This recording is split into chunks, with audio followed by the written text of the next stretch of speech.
Halo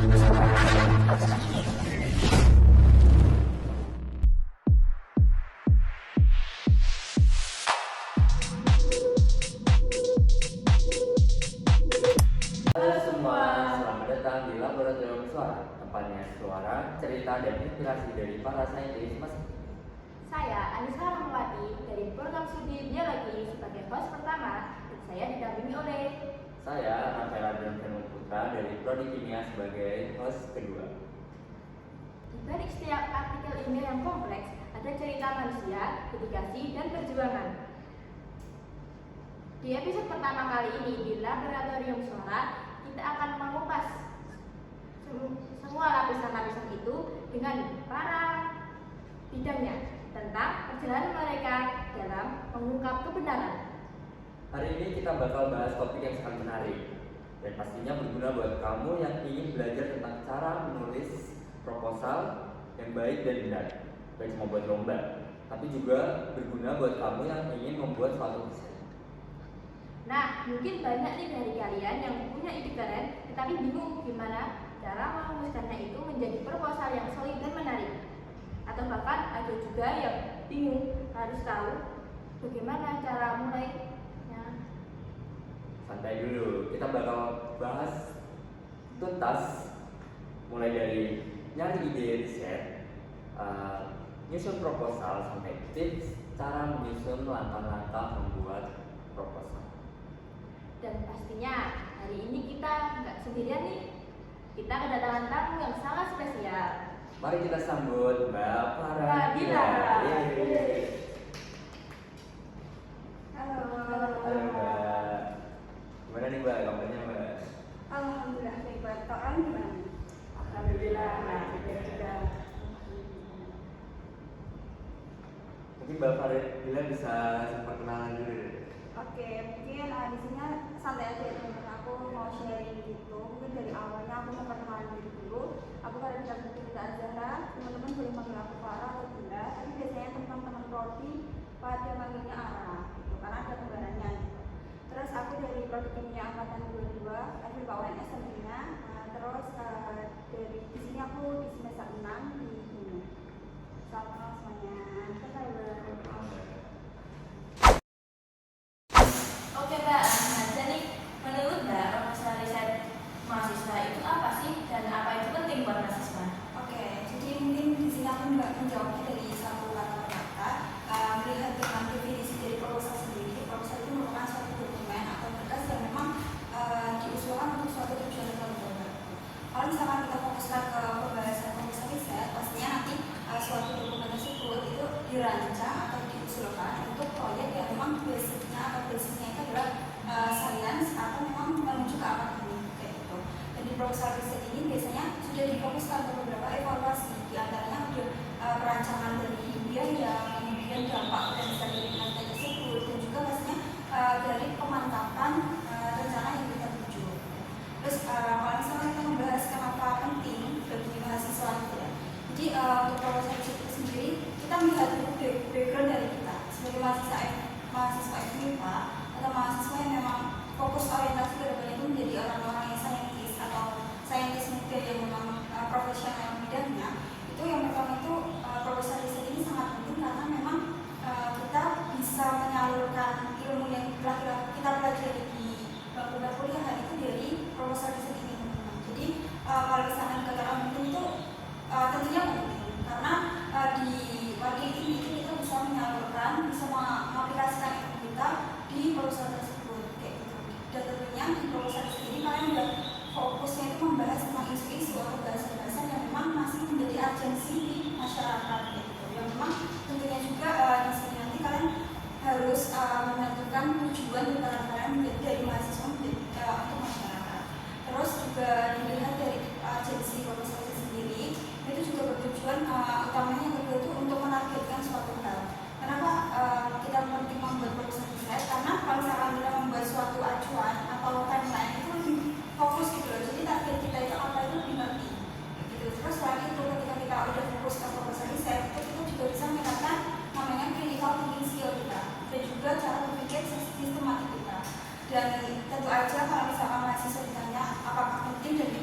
meeting itu pasti salah satu alasan itu untuk belajar menyusun skripsi atau tugas akhir.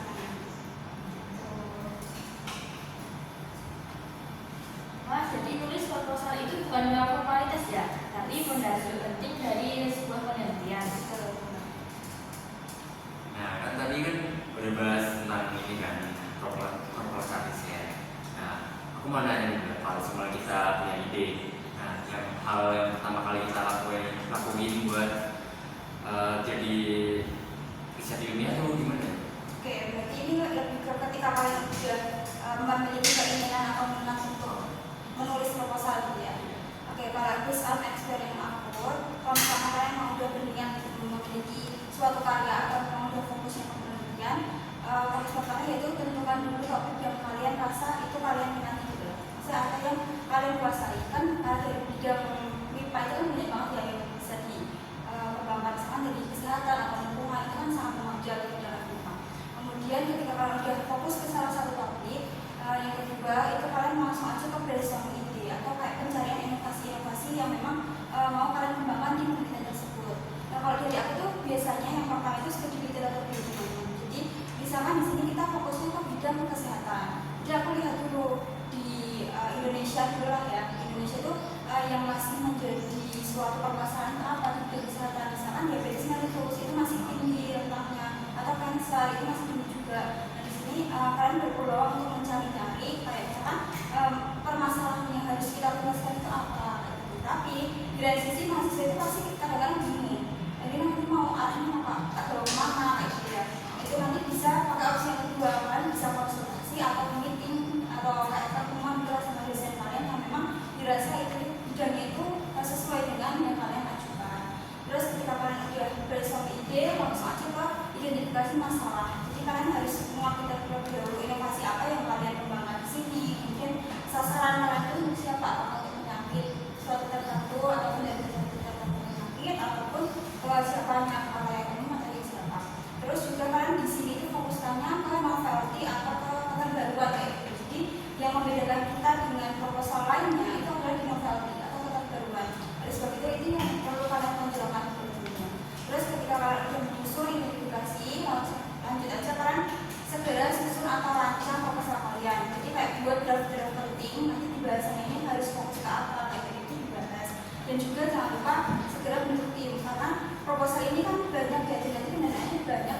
Terus ketika kalian lolos pendanaan itu kan pasti kalian disuruh untuk terjun maksimal laboratorium. Jadi kalau kalian individu itu berat juga, karena kalian punya posisi kemarin ini. Terus nanti setelah kalian udah semuanya prepare, yang terakhir mungkin ini saran dari aku, mungkin sesekali kalian perlu sharing atau minta pengalaman-pengalaman dari kakak, karena pelajaran terbaik itu kan pelajaran dari pengalaman-pengalaman. Mbak Farah sendiri, katanya sekarang sedang terlibat di beberapa riset ya. Bisa cerita sedikit nggak tentang riset-riset yang sudah dikerjakan? Oke, mungkin di sini aku diskon dulu.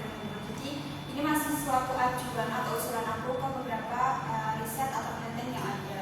Di sini mungkin aku lebih pengembangan proposal atau pengembangan riset atau penelitian yang ada di FMIPA sendiri gitu ya mungkin ya. Jadi yang pertama itu mungkin aku mau bahas atau aku terlibat di PKM. Jadi kan kalau sekarang itu masih tingkat PMNS ya. Jadi yang pertama itu PKM. Seperti yang ketahui, PKM itu adalah suatu ajang nasional yang memang fokusnya itu untuk penjaringan kreativitas dari mahasiswa. Di mana di sini tuh kita ditaruhkan atau kita disajikan oleh beberapa universitas dari Indonesia gitu. Dan tentunya kalau ditanya FMIPA itu biasanya berkecimpung di PKM bagian skill apa, itu pasti kebanyakan dari mahasiswa FMIPA itu berkecimpungnya langsung ke PKM RI.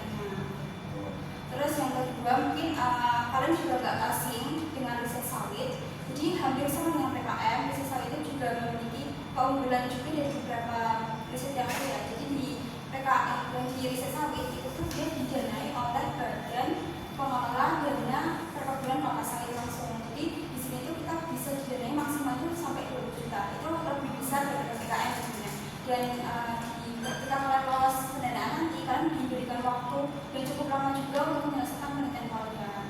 Terus aku juga lagi berjuang juga di riset namanya NutriFood Research Center Fellowship. Jadi ini hampir sama kayak Indofood. Kalau Indofood itu kan membuat kayak beberapa Indofood, beberapa riset Indofood dari maaf ya, yang ketiga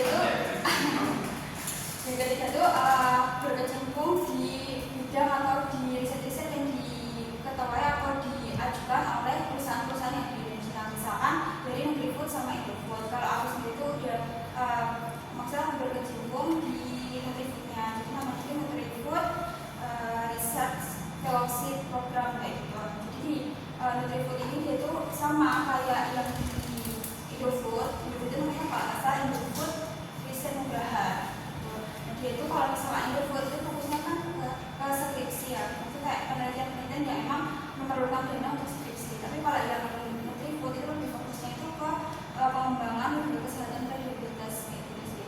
Sama mungkin tips dari aku atau mungkin dari penelitian-penelitian yang ada di FMIPA itu sendiri, yaitu paling terlibat adalah riset dari dosen. Jadi pasti dosen kalian itu membuka kayak peluang dari mahasiswa itu untuk berkecimpung juga di penelitian dari riset dosen.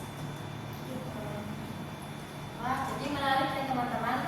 Kita bisa langsung melihat contoh nyata bagaimana sebuah proposal riset itu berkembang menjadi kegiatan penelitian yang konkret. Nah, kalau riset yang dilakukan bareng tim tuh gimana sih, Mbak? Cara bikin yang produktif, terus bisa manage ya, jalan gitu, yang lancar gitu. Oke, sebenarnya kalau boleh jujur juga membuat tim yang produktif itu juga masih menjadi PR di mahasiswa ya tentunya. Jadi kalau dari pengalaman aku sendiri itu juga masih mencari-nyari atau memilah-milah selektif aja ke timnya. Jadi kalau dari aku yang pertama itu yang aku tekankan adalah aku mencari orang-orang yang memang memiliki tujuan yang sama. Jadi misalkan mesti teman-teman kalian itu juga pernah cerita, aku pengen dong teman-teman ikut PKM itu barangkali itu bisa menjadi kalian kayak dia udah tertarik kan gitu misalkan di PKM. Jadi lebih ke tujuan yang sama itu sih, karena kalau misalkan kalian tujuan yang udah ini ya sama itu bondingnya itu lebih dapat dan tujuan untuk kalian menang itu lebih dapat lebih nyata. Terus selain kalian udah fokuskan ke pencarian yang tujuannya sama, kalian jangan lupa itu aku lebih ke mencari orang yang memang aku udah ngerti dari kepribadiannya. Misalkan kayak teman dekat aku atau emang yang kita udah dirasa udah deket gitu. Jadi selain itu misalkan di sini kan kalau dari BKM itu kan mesti ada multidisiplin ilmu gitu ya. Jadi ini kan menjadi tantangan kita juga untuk mencari misalkan aku bukan anak kedokteran, tapi aku nggak dekat sama anak kedokteran. Nah, itu mungkin kalian bisa membuka, biasanya itu ada kayak konselor gitu kan di masing-masing prodi atau masing-masing fakultas itu kalian tanyakan aja misalkan kira-kira yang minat atau bidangnya fokusnya ke ini tuh siapa ya, apakah ada rekomendasi kayak gitu. Dan tentunya cari orang yang emang ilmunya itu linear dengan penelitian yang kita mau ajukan. Terus juga jangan lupa cari orang-orang yang tanggung jawab. Terus yang ketiga itu fokuskan aja ke orang-orang yang memang memiliki mental juara gitu. Jadi kalau misalkan kalian untuk nyari teman yang emang cuma kayak aku mau nyoba aja, itu beda nanti view-nya atau value-nya itu bisa beda. Karena misalkan kalian udah fokuskan ke orang-orang yang mentalnya juara, itu pasti kalian kayak untuk berjuang itu juga lebih gampang gitu. Terus yang keempat, setidaknya itu kalian cari orang atau teman kalian yang memang memiliki public speaking yang udah baik gitu. Karena gini teman-teman, kalau misalkan kita fokusnya ke penelitian untuk memperbaiki public speaking kita, itu waktunya bakal habis. Karena kan kalau misalkan kita lakukan penelitian, fokus kita itu cuma penelitian aja gitu. Jadi setidaknya kalian cari orang yang memang udah memiliki basic public speaking yang baik gitu. Karena nggak menutup kemungkinan ya kalau misalkan BPKM kan ada BIMNAS atau KP2 gitu. Itu kan pasti ada kayak presentasi-presentasi kan, itu yang kalian butuhkan untuk menunjang keberhasilan tim kalian. Terus yang terakhir, kalau misalkan kalian memang serius di penelitian, saran dari aku tuh cari orang yang memang time management waktunya itu baik dan juga mau meluangkan waktunya sebagian besar waktunya itu untuk penelitian. Gitu. Karena penelitian itu nggak mungkin dalam satu hari itu cuma 2 jam, itu nggak mungkin karena panjang ya waktunya itu. Benar-benar cari orang yang berkomitmen nanti sesuatu. Tapi pernah nggak sih Mbak kayak rasa capek itu sama lagi PKM ini kayak aduh capek banget, kayak mungkin waktunya happy atau gimana gitu, nah cara melawan itu gimana? Oke, kalau di sini mungkin aku lebih ke awal penyusunan kuliah karena aku alhamdulillah sih ini kayak kemarin itu belum dikasih kesempatan mulai SKM, jadi baru tahun ini lebih. Jadi kalau misalkan capek itu ya pasti capek karena di sini masih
kasih pesan-pesan buat kita para mahasiswa yang masih ragu buat menyusun proposal desain ilmiah ini, apalagi buat mahasiswa baru. Oke, mungkin kalau dari aku, kalau dari kalian itu tetap semangat aja. Di depan kalian tuh masih banyak kesempatan yang harus kalian coba kayak gitu. Dan kalian tuh di sini tuh masih memiliki perjalanan yang panjang, dan tentunya di sini kalian memiliki kesempatan yang memang kalian menggunakan kesempatan itu maksimal. Jadi terus juga perjalanan kalian juga masih panjang, jadi fokuskan aja ke tujuan kalian. Jangan lupa kalau misalkan gagal di masa muda itu lebih baik daripada gagal di masa tua. Sama mungkin terakhir pesan aku, mimpi ini menjadi motivasi bagi kita ya. Jadi mimpiku adalah titik awal, rencanaku adalah peta, kerja kerasku adalah bahan bakar, dan semangatku untuk terus maju adalah caraku untuk terus berjuang. Gitu. Terus podcast Laboratorium Suara ini agar tidak ketinggalan episode-episode seru lainnya. Sampai jumpa di episode berikutnya. See you.